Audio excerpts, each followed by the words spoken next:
Et d'autres poseront la question de savoir entre cabri, mouton, bœuf et chameau, lequel est mieux. Le prophète sallallahu alayhi wa sallam a tué mouton, il a tué aussi chameau. Et ces indices aussi existent authentiquement. Il a déjà fait mouton, il a déjà fait chameau. Donc ce qui te plaît, ce qu'il faut retenir, ce n'est pas la nature de la bête, mais c'est plutôt la qualité de la foi qui t'anime. Allah dit dans le Coran, chapitre 22, Surat al-Hajj, le pèlerinage, verset 37. Allah dit, Lan yanala Allah luhumuha wala dima'uha walakin yanaluhu taqwa minkum. Ni la chair, ni le sang des bêtes que vous immolez ne parviendront à Allah. Mais c'est la piété, la crainte qui vous anime, qui Allah regarde pour accepter votre offrande. Je peux tuer un bœuf seul, un chameau seul. Mais celui qui aura tué peut-être un cabri se verra agréé alors que moi refusé. Parce que je ne l'ai pas fait par la crainte d'Allah. Si on veut tuer la bête, pourquoi on dit que lui là, lui seul, il a tué un mouton, ou bien lui seul, il a tué un mouton de 500 000. Si c'est pour l'ostentation, si c'est pour que les gens apprécient, en ce moment, tu n'auras que ce salaire-là auprès d'Allah. Donc il faut que ton acte soit soutenu par la piété.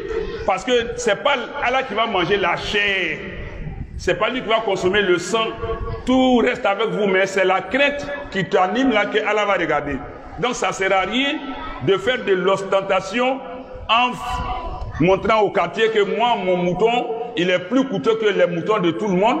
Encore, moi, mon mouton, il est plus beau à voir que le mouton des autres. Alors que, habituellement, même les 5 prières canoniques qu'on fait, tu pries, même ta prière laisse à désirer. Ça ne sert à rien de faire de l'étalage de sa richesse, de sa fortune, pendant l'achat des bêtes. Et le prophète sallallahu alayhi wa sallam, pour finir avec ce chapitre, il a une fois tué 2 bêtes. Et quand il a tué la toute première bête, il dit, cette bête-là est pour moi et toute ma communauté. Dans ma communauté, tous ceux qui n'auront pas de bête à immoler, ça c'est leur mouton. Et la deuxième bête, il a immolé pour lui-même. Pour dire que quand on n'a pas les moyens, le prophète sallallahu alayhi wa sallam a déjà immolé pour nous. Il ne faut pas s'endetter, il ne faut pas se lamenter, il ne faut pas s'inquiéter, s'attrister parce qu'on n'a pas la bête. Sinon, ça risque de tomber dans l'ostentation. C'est qu'on ne veut pas tuer pour Allah en ce moment. On ne veut pas se contenter de ce que le prophète sallallahu alayhi wa sallam a fait pour nous. On veut forcément nous-mêmes immoler. Ça deviendra autre chose. Qu'Allah nous en garde. Donc, qu'Allah nous facilite les choses, qui nous permettent aussi d'accepter ces facilités. Sur ce, aqulu ma tasma'un wa astaghfirullaha li wa lakum wa lisa'iril muslimin min kulli dhanbin fastaghfiruhu innahu ghafurur rahim.